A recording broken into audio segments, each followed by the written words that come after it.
Jharkhand police के लिए आज का दिन काफी बड़ा रहा, काफी अहम रहा। कुख्यात गैंगस्टर अमन साहू को पुलिस ने ढेर कर दिया है। आपको बताते चलें कि रायपुर जेल से गैंगस्टर अमन साहू को रिमांड पर पुलिस लेकर रांची आ रही थी। इसी दौरान पलामू में जो है वो पुलिस की गाड़ी दुर्घटनाग्रस्त हुई और उसके बाद जो है अमन साहू सिपाही का पिस्टल छीनकर भागने की कोशिश में था और इसी कोशिश में दोनों ओर से मुठभेड़ हुई, जिसमें पुलिस ने अमन साहू को ढेर कर दिया है। हमारे साथ पलामू से हमारे संवाददाता विनोद जुड़े हुए हैं, उनसे अधिक जानकारी लेंगे कि क्या कुछ अपडेट निकल के आ पा रहा है। वहां पर जो पलामू की एसपी है रिश्मा रमेशन, वो भी पहुंच गई हैं। विनोद से अपडेट लेंगे। विनोद, क्या कुछ अपडेट मिल पा रहा है फिलहाल वहां पर से? शशांक भी हमारे साथ जुड़े हुए हैं हजारीबाग से। शशांक का रुख कर लेते हैं। शशांक, देखिए, एक बड़ा दिन कह सकते हैं झारखंड पुलिस के लिए। जिस गैंगस्टर के नाम से ही लोगों में खौफ होता था, शशांक, उसको देखिए ढेर कर दिया है पुलिस ने मुठभेड़ में। किस तरीके की सफलता देखते हैं शशांक इससे पुलिस के लिए?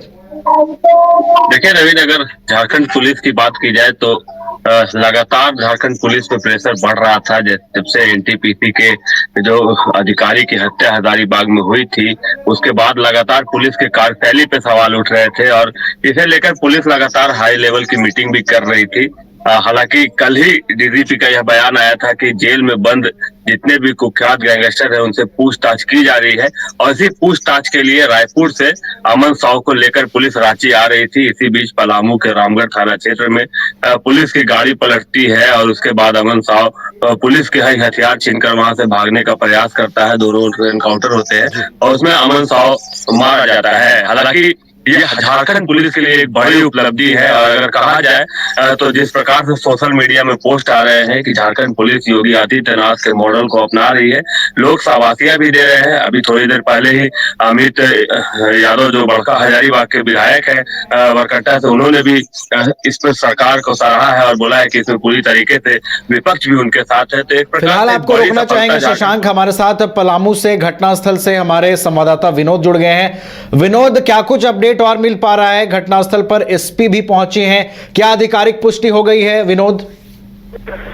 जी नवीन जी, हम आपको बता दें कि अभी सुबह में ही 9:30 बजे के लगभग में यह घटना हुई थी। अभी उस घटना स्थल पर भी मौजूद हैं पलामू के एसपी रिश्मा रमेशन और जिले के कई अधिकारी इस घटना पर पहुंच गए हैं। आपको बता दें कि अमन साहू जो कुख्यात अपराधी है, उसको रांची से रायपुर से रांची ले जा रहा था, जिसमें एनआईए के केस है। और सुबह में चैनपुर प्रखंड के अंधारी ढोड़ा पड़ता है, जो यहाँ जंगली इलाका पड़ता है। इसी सुबह में 9:30 बजे अमन साहू के गुर्गे ने यहाँ पर सूत्री बम से बमबारी की थी फिल्मी स्टाइल में, जिसमें एटीएस की टीम से अमन साहू राइफल छीनकर भाग रहा था। इसी क्रम में एटीएस की टीम के साथ मुठभेड़ हुई। मुठभेड़ में अमन साहू मारा गया, जिसमें राकेश पासवान जवान एटीएस के, वो उसके थाई में गोली लगी, वो घायल है। पीएमसीएच में उसको भर्ती किया गया था और उसको बेहतर इलाज के लिए रांची रिम्स कर दिया गया था। आपको बता दें अभी इस घटना की पूरी जानकारी नहीं दे रही है करी कि जब तक एसएफएल की टीम नहीं आती है, बारे में ज्यादा कुछ नहीं पता जा रहा है। लेकिन हम आपको बता दें कि अमन साहू जो है रायपुर जेल में 2 महीने से शिफ्ट था और उसको सुबह में ही रांची लिया जा रहा था। और इस घटना स्थल पर सूत्री बम भी मिला है यहाँ पर। और ये गाड़ी जो 3 स्कॉर्पियो जी थी, जिसमें एटीएस की टीम उसको साथ लेके आ रही थी, उस गाड़ी पर हमला किया गया था। चलिए, तो आधिकारिक पुष्टि का अभी भी इंतजार है। पूरी स्पष्टता के साथ पुलिस अभी कुछ भी नहीं कह रही है। एटीएस के एक जवान के थाई में भी गोली लगी है, उन्हें इलाज के लिए भर्ती कराया गया है और मौके से कई सूत्री बम भी पुलिस ने बरामद किए हैं। बहुत बहुत फिलहाल आपका धन्यवाद विनोद। पूरे घटनाक्रम पर नजर बनाए रखिएगा, अपडेट आपसे लेते रहेंगे। हमारे साथ स्टूडियो से हमारे सहयोगी नीरज भी जुड़े हुए हैं। नीरज, देखिए, एक बड़ा दिन आज झारखंड पुलिस के लिए। कुख्यात गैंगस्टर अमन साहू को पुलिस ने ढेर कर दिया है, कैसे देखते हैं नीरज इसे? देखिए, बीते दिनों बहुत चर्चा का विषय बना था जब जो एनटीपीसी के डीजीएम थे उनकी हत्या हो गई थी और उसके बाद लॉ एंड ऑर्डर को लेकर सवाल खड़ा हो रहा था कि राज्य में लॉ एंड ऑर्डर की स्थिति जो है वो खराब हो गई है। विधानसभा में भी पूरा मामला गूंजा था और कल ही आपने सुना होगा कि डीजीपी का एक बयान आया था। डीजीपी ने कहा था कि 3 ऐसे अपराधी हैं जो कहीं ना कहीं जेल से पूरे सरगना को चला रहे हैं और उसमें अमन 4 साहू अपराधियों का जिक्र किया था नीरज डीजीपी ने। अमन साहू का भी नाम था और उनकी ओर से कहा गया था कि उन पे कहीं ना कहीं लगाम लगाने की जरूरत है और जल्द ही उसी कड़ी में जो है सरकार आगे बढ़ेगी, पुलिस आगे बढ़ेगी। और उसके बाद ही आप देखा होगा मॉर्निंग में रायपुर से उन्हें लाया जा रहा था, मामले में पूछताछ की जानी थी और इसी बीच सुबह सुबह खबर मिलती है कि इनकाउंटर में जो है अमन साहू गैंगस्टर मारा गया है। हालांकि ये अभी तक जो है ऑफिशियल जानकारी निकल कर नहीं आ पाई है। जो बात अभी तक जो सामने आई, ये कहा जा रहा है कि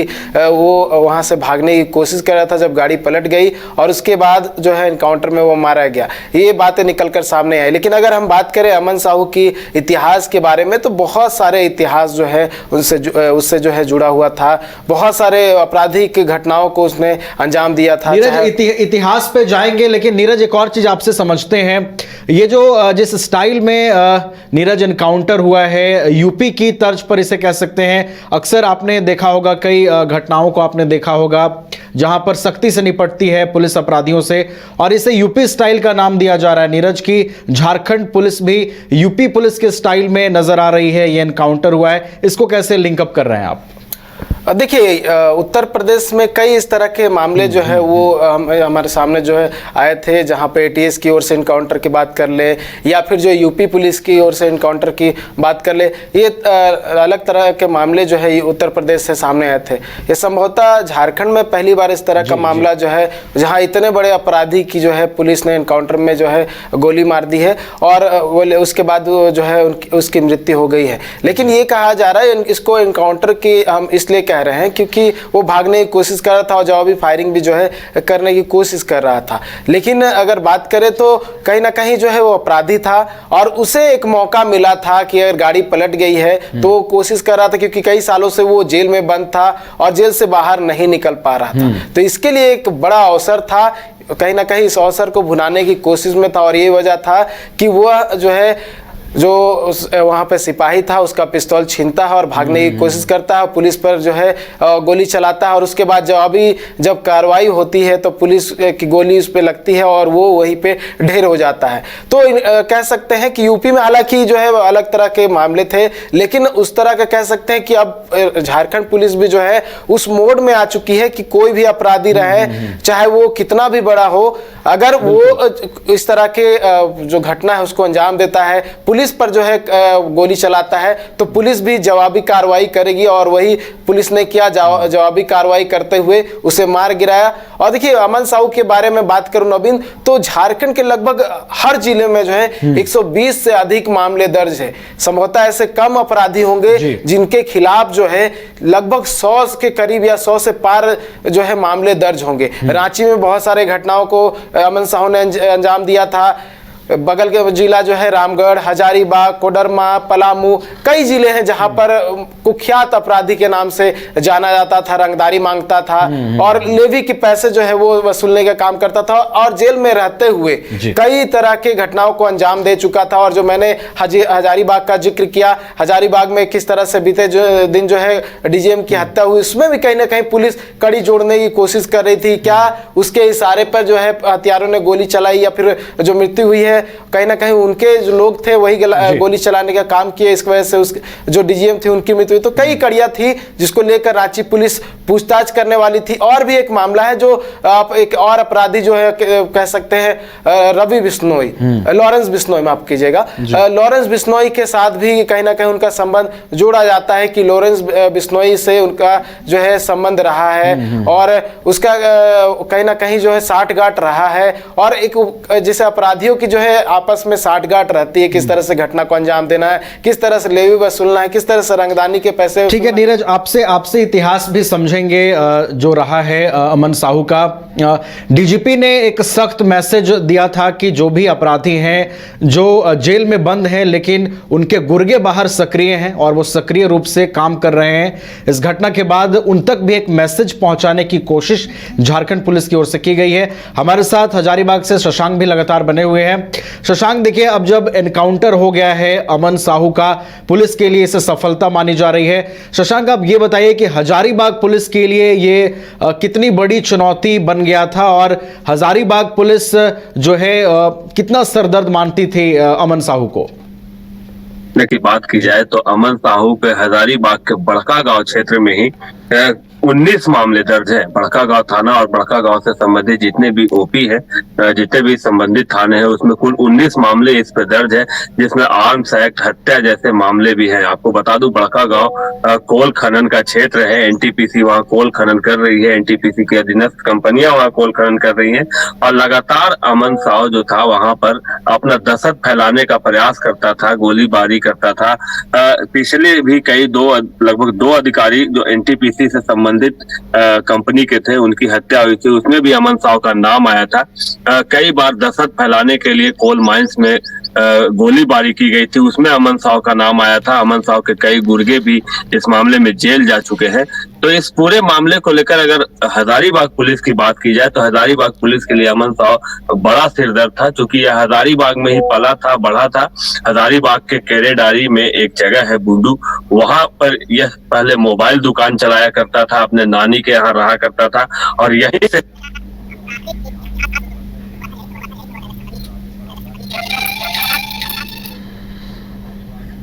जी पुलिस जब भी बड़ी घटनाएं होती थी, अमन साहू जरूर सामने आता था और आज अमन साहू को झारखंड पुलिस एनकाउंटर में तो झारखंड पुलिस ने कुख्यात गैंगस्टर अमन साहू का एनकाउंटर कर दिया है। तमाम पहलुओं को हम समझने की कोशिश कर रहे हैं। हमारे साथ नीरज लगातार स्टूडियो से हमारे साथ जुड़े हुए हैं। फिर से नीरज के पास चलेंगे। नीरज, आप आपराधिक इतिहास की चर्चा कर रहे थे। नीरज, 2013 में अमन साहू ने 4 सदस्यों के साथ मिलकर गैंग बनाया था। नीरज, जरा वो हम दौर समझना चाहेंगे आपसे जो होता था अमन साहू का, जब 4 लोगों के साथ उसने गैंग की शुरुआत की थी और फिर एक सफर ने पूरा किया कुख्यात गैंगस्टर बनने का। जरा उस पर गौर करिए नीरज। देखिए, बिल्कुल काफ़ी लंबा इतिहास रहा है अमन साहू का और शुरुआत जिस तरह से आपने बताया कि 4 सदस्य गिरोह था और पहले मोबाइल का दुकान जो है वो चलाता था। धीरे धीरे जो है वो अपराध की जो कह सकते हैं क्षेत्र में प्रवेश किया, छोटे मोटे पहले घटनाओं को अंजाम दिया और उसके बाद जो है बड़ी घटनाओं को अंजाम देने लगा और उसके बाद जो है एक बड़ा गिरोह तैयार हो गया। नहीं सिर्फ उसके ज़िले में बल्कि पूरे झारखंड में एक जो है छोटा छोटा गिरोह जो है बनकर वो बड़ा गिरोह तैयार हो गया था और उसके बाद जो है बड़ी बड़ी घटनाओं को उसने अंजाम देने का काम किया, चाहे हत्या हो, चाहे लेवी वसूलना हो या फिर रंगदारी के बदले जो है पैसे लेना हो, तमाम तरह के जो अपराधी घटनाएं हैं उसने अंजाम दिया और हत्या और रंगदारी के मामले में वो कई बार जो है जेल जा चुका था और अभी जो है फिलहाल वो जेल में ही था और उसके बाद जो है लाया जा रहा था। उसके साथ साथ अगर जिस तरह से शशांक ने बड़का गांव का जिक्र किया, बड़का गांव से जो अमन साहू है वो पिछले बार चुनाव भी लड़ना चाह रहा था, यानी विधानसभा चुनाव भी लड़ना चाह रहा था और उसने हाईकोर्ट में एक याचिका भी दाखिल किया था और उस याचिका के माध्यम से जो उस पर मुकदमे हैं, जो उस पर सजा है, उस पर रोक लगाते हुए वो चाहता था कि हाईकोर्ट से उसे परमिशन मिल जाए और वो बड़का गांव क्षेत्र से चुनाव लड़ पाए। लेकिन झारखंड हाईकोर्ट ने उसकी याचिका को जो है खारिज कर दिया, क्योंकि जो इधर से बात कर सरकार की ओर से बात कर ले तो सरकार की ओर से तमाम तरह के बातों को जो है बताया गया था हाईकोर्ट में कि 120 से अधिक मामले जो है अमन साहू के खिलाफ दर्ज है झारखंड के विभिन्न थानों में और ऐसे में झारखंड हाईकोर्ट जो है अगर उसे चुनाव लड़ने की इजाज़त देती है, परमिशन देती है, तो कहीं ना कहीं ये जो है सही नहीं होगा। उसके बाद उसकी याचिका खारिज कर दी। तो कई तरह की महत्वाकांक्षा जो थी उसमें जागृत हुई थी। और जो चुनाव के मैंने बात किया कि विधानसभा चुनाव भी लड़ना चाहता था, लेकिन उसकी जो महत्वाकांक्षा थी वो पूरी नहीं हुई। हालांकि जो मैं इससे पहले भी कह रहा था कि जेल में रहते हुए कई तरह के आपराधिक घटनाओं को अंजाम दे रहा था, चाहे वो रायपुर जेल की बात कर ले या अन्य जेल में जहां भी रहा हो, वहां पर भी इस तरह की बातें जो है निकलकर सामने आई थी कि अमन साहू जो है अपने गिरोह को जेल से ही चला रहा है। जेल से कुछ ऐसे लोग हैं जो अंदर जाते हैं और छोटे मोटे घटनाओं को अंजाम देते हैं, अंदर जाते हैं और उसके बाद कुछ महीनों के बाद वो छूट जाते हैं और उनके माध्यम से कहीं ना कहीं जो मैसेज है वो पहुंचाने का काम जो है अमन साहू करता था। इस तरह के कई मामले जो है वो निकलकर सामने आए थे। तो कहीं ना कहीं ये जो था ये झारखंड पुलिस के लिए एक कह सकते हैं बहुत बड़ा सफलता है, बहुत बड़ी सफलता है, क्योंकि ये जो था एक नाक जो एक बोलते हैं कि दम किए हुए था वो काम कर रहा था अमन साहू। उसके साथ साथ कई और भी अपराधी है, लेकिन उन अपराधियों में से एक अमन साहू जो कि दहशत का क्षेत्र झारखंड में पैदा किए हुए था। अब कहीं ना कहीं अमन साहू के मुठभेड़ में मारे जाने के बाद, एनकाउंटर में मारे जाने के बाद उन लोगों को बड़ी राहत मिली होगी जिनसे ये लेवी वसूलने का काम करता था, जिनको ये धमकाया करता था, जिनके जो गुर्गे रहते थे वो फोन कॉल करके उनसे पैसे लेने का काम करते थे। उनके लिए बहुत बड़ी राहत, बहुत राहत बड़ी खबर है नवीन, क्योंकि अब जो है वो अपराध की प्रवृत्ति बन चुका था अमन साहू। अब अमन साहू नहीं रहा। अब कहीं ना कहीं उसका जो पूरा गिरोह है उस गिरोह को कहीं ना कहीं जो है एक तरह से बड़ा झटका लगा है। बिल्कुल एक बड़ा झटका है। और जिस अपराधी का खौफ पूरे राज्य में होता था, नीरज ने तमाम वो बातें बताई कि किन किन जिलों में जो है अमन साहू का गैंग सक्रिय था। लेवी, रंगदारी के अलावा लूटपाट जैसी कई घटनाएं भी अमन साहू के जो गुर्गे हैं वो अंजाम देते थे। शशांक के पास फिर से चलेंगे, एक आखिरी सवाल उनसे लेंगे। शशांक, देखिए पुलिस को अब ये सफलता मिल गई है। हजारीबाग में जो आपराधिक घटनाओं को इसके गुर्गे अंजाम देते थे शशांक, अब क्या लगता है उसमें कितनी कमी आएगी और ये जो संदेश पुलिस ने देने की कोशिश की है इसका कितना असर दिख सकता है शशांक? अमन साहू के डर की अगर बात की जाए तो आज लगभग 8 तारीख को एनटीपीसी के डीजीएम की हत्या हुई थी और आज 11 तारीख है। अभी तक एनटीपीसी के कोई भी अधिकारी अपने काम पे नहीं जा रहा है, यानी कि आप इसके डर का माहौल को समझ सकते हैं। जब से डीजीएम हत्याकांड में इसका नाम आया था लोगों में खौफ था। खौफ इस बात को भी लेकर था कि जिस गाड़ी में डीजीएम की हत्या हुई थी उसमें कई अधिकारी सफर किया करते थे और इस पुलिस को भी यह डर था कि कहीं कोई दूसरा अधिकारी भी तो इस हत्याकांड के पीछे नहीं था, कहीं दूसरा अधिकारी तो अपराधियों के रडार में नहीं था। तो एक डर का माहौल है, अभी भी वहां लोग नहीं जा रहे थे। और आज अमन साहू जिस प्रकार से झारखंड पुलिस ने एनकाउंटर में ढेर किया है, कहीं न कहीं एक डर के माहौल को भी खत्म करने की कोशिश की गई है।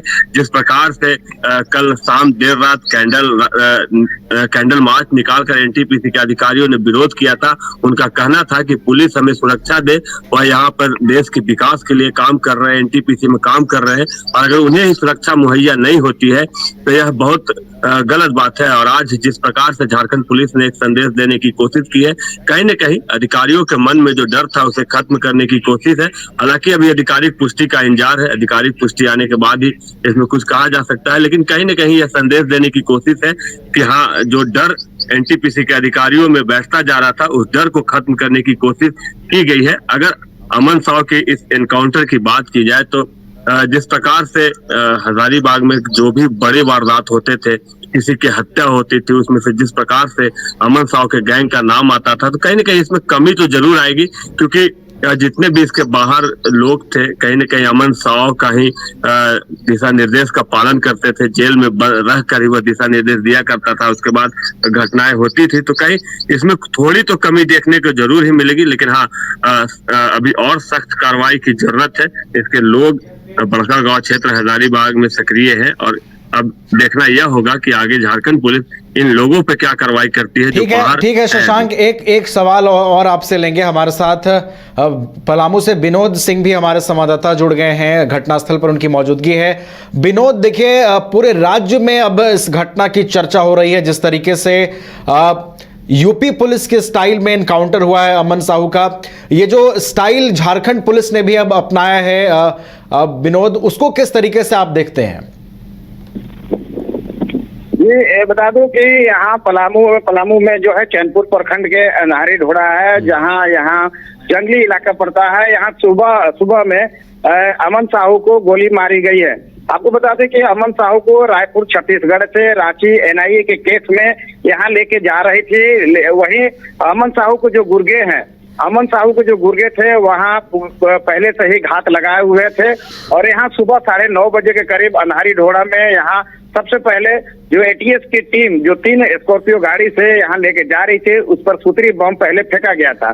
सूत्री बम फेंकने के बाद जो है अमन साहू एटीएस के जवान से जो है राइफल छीन के भाग रहा था। इसी जवाबी कार्रवाई में एटीएस की टीम गोलीबारी की, जिसमें अमन साहू मारा गया और उसमें एक राकेश पासवान जो जवान जो है उसको घायल हो गया। उस घायल को पलामू एमएचसीएच मेडिकल कॉलेज में हॉस्पिटल में भर्ती किया गया था। उसे बेहतर इलाज के लिए रांची रिम्स किया गया है। आपको बता दी कि पलामू एसपी रिश्मा रमेशन अभी घटनास्थल पर सुबह से ही मौके पर मौजूद है। जिले के कई पुलिस अधिकारी इस घटनास्थल पर मौजूद है। जब इस घटना की जानकारी जब हम पलामू एसपी से लिए तो उन्होंने कहा कि इस घटना के बारे में अभी कुछ बताया नहीं जा सकता है, अभी उधर किसी को जाने की मना है। जब तक एसएफएल की टीम नहीं आती है उस पर कुछ बताना अभी उचित नहीं है।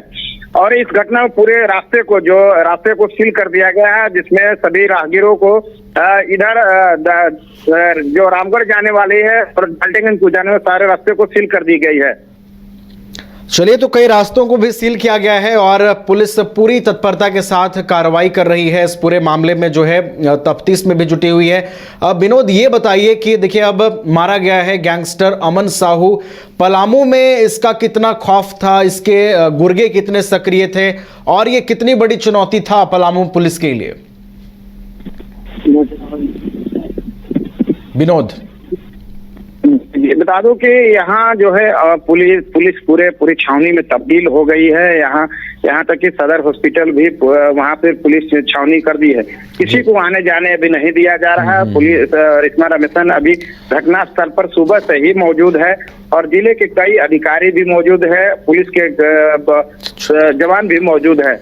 अब ये देखना है कि अमन साहू जो था यहाँ जेल में रहकर भी कई घटनाओं को भी अंजाम देता, तो उसके गुर्गे जो है उसके साथ संपर्क बनाकर कई घटना का अंजाम देता था। अभी फिलहाल कुछ ही इसमें गढ़वा में भी जो रोड कंस्ट्रक्शन के काम हो रही थी, जिसमें छत्तीसगढ़ के कंपनियां उसको भी टारगेट किया गया था, जैसे मोहम्मद की इतला, चाहे पलामू झारखंड के कई ऐसे जगहों पर उसके नाम से केस भी दर्ज किया गया था और कई घटना जो उसके गुर्गे उसके संपर्क में रहते उसके घटना को भी अंजाम दिया गया था। जी चलिए, बहुत बहुत धन्यवाद विनोद आपका हमारे साथ जुड़ने के लिए, तमाम जानकारियां हम तक पहुंचाने के लिए। हमारे साथ शशांक लगातार जुड़े हुए हैं, आखिरी सवाल उनसे लेंगे। शशांक, देखिए, अब जब पुलिस को इतनी बड़ी सफलता मिली है, जो गैंगस्टर था पूरे राज्य के लिए सिरदर्द बना हुआ था, पूरे राज्य की पुलिस के लिए जो चुनौती बना हुआ था, अब जिस अंदाज में उसे ढेर किया गया है शशांक, उसको लेकर काफी चर्चा हो रही है कि यूपी स्टाइल में जिस तरीके से पुलिस सख्ती से निपटती है अपराधियों से, झारखंड पुलिस ने भी वो मॉडल अख्तियार कर लिया है। क्या यह समझा जाए शशांक? जिस प्रकार से जैसे ही ये अमन साहू के एनकाउंटर की खबर सुर्खियों में आई है, जिस प्रकार से सोशल मीडिया पोस्ट हम देख रहे हैं, उसमें यूपी मॉडल को ही झारखंड पुलिस और झारखंड सरकार अपना रही है। ये चर्चाएं चल रही है और चर्चाएं इसलिए चल रही है कि उत्तर प्रदेश में ये देखने को मिलता था कि पुलिस की गाड़ी पलटती है, अपराधी का एनकाउंटर किया जाता है और वही सेम चीज जो सुर्खियों में आ रहा है उसमें यह दिखाया जा रहा है कि अमन साहू जिस गाड़ी से आ रहा था वो गाड़ी पलटी है। अमन साहू पुलिस का इंसास राइफल लेकर भागने का प्रयास करता है, वो गोलीबारी भी करता है, एक जवान को भी गोली लगती है और जवाबी कार्रवाई में एनकाउंटर में अमन साहू ढेर हो जाता है। चारों ओर इसकी चर्चा है, यूपी मॉडल की चर्चा हो रही है। अभी हमने थोड़ी देर पहले सुना था अमित यादव जो हजारीबाग बरसट्टा से विधायक, उन्होंने भी कहा कि थोड़ी देर कर दी लेकिन सराहनीय है। हम इसमें पूरी तरह से सरकार का समर्थन करते हैं। यूपी मॉडल को अपनाया है और विपक्ष के लोग भी अब इस बात को कह रहे हैं, सोशल मीडिया में भी चर्चा हो रही है। तो कहीं न कहीं यूपी मॉडल झारखंड में भी लागू किया जा रहा है, क्योंकि पुलिस पे कई सवाल खड़े हो रहे थे। अगर अमन साहू की बात की जाए तो इस हजारीबाग में ही लगभग 20-25 मामले इस पे दर्ज हैं, और अगर पूरे झारखंड की बात की जाए तो लगभग 120 मामले पूरे झारखंड में इस पे दर्ज है। एक बड़े अपराधी को यूपी मॉडल अपनाकर झारखंड की पुलिस ने ढेर किया है। चर्चाएं भी चल रही हैं, झारखंड पुलिस की सराहना भी की जा रही है। अब देखना यह होगा कि इस मॉडल पे आगे झारखंड पुलिस क्या कुछ बिल्कुल, और काम जी। करती है, और यह मॉडल और कितना दिन झारखंड में सुर्खियों में रहता है। चलिए, तो देखना होगा कि इस मॉडल को क्या झारखंड पुलिस कंटिन्यू करती है, और जो अपराधियों से सख्ती से निपटने को लेकर डीजीपी ने जो संदेश दिया है, जो मैसेज दिया है, क्या झारखंड पुलिस उस पर आने वाले दिनों में भी काम करती है। बहुत बहुत फिलहाल आपका धन्यवाद शशांक, हमारे साथ जुड़ने के लिए, तमाम जानकारियां हम तक पहुंचाने के लिए। तो राज्य भर की पुलिस के लिए सिरदर्द बने कुख्यात गैंगस्टर अमन साहू का पुलिस ने एनकाउंटर कर दिया है। पुलिस मौके पर पहुंची हुई है, अभी भी आधिकारिक पुष्टि का इंतजार है।